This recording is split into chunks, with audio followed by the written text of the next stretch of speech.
അങ്ങനെ നോർത്തിലേക്കുള്ള ട്രിപ്പിൽ ഒരിക്കലും മിസ്സാക്കരുതെന്ന് വിചാരിച്ച ഇവന്റ് തന്നെയായിരുന്നു കേട്ടോ മഹാകുംഭമേള. 144 വർഷത്തിൽ ഒരിക്കൽ സംഭവിക്കുന്നു എന്നത് തന്നെയായിരുന്നു അതിൽ പങ്കെടുക്കാനുള്ള ഏറ്റവും വലിയ ക്യൂരിയോസിറ്റി കേട്ടോ.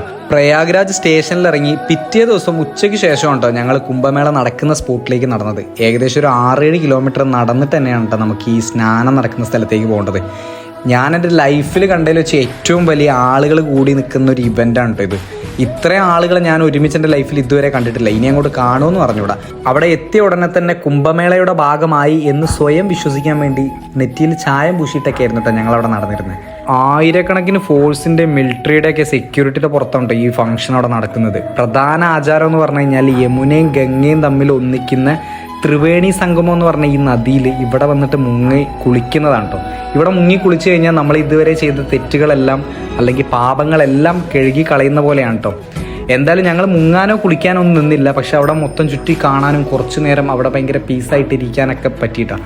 കുംഭമേള കാണാൻ അത്രത്തോളം ക്യൂരിയോസിറ്റി ഉണ്ടാവുന്ന മറ്റൊരു കാര്യമാണ് കേട്ടോ. അവിടെ ഒരുപാട് സ്വാമിമാരെയും അതുപോലെ സന്യാസിമാരെയും അഘോരികളെല്ലാം കാണാൻ പറ്റുന്നു. ഒരുപാടൊന്നും കണ്ടില്ലെങ്കിലും കുറച്ച് അഘോരികളൊക്കെ കണ്ടു കേട്ടോ.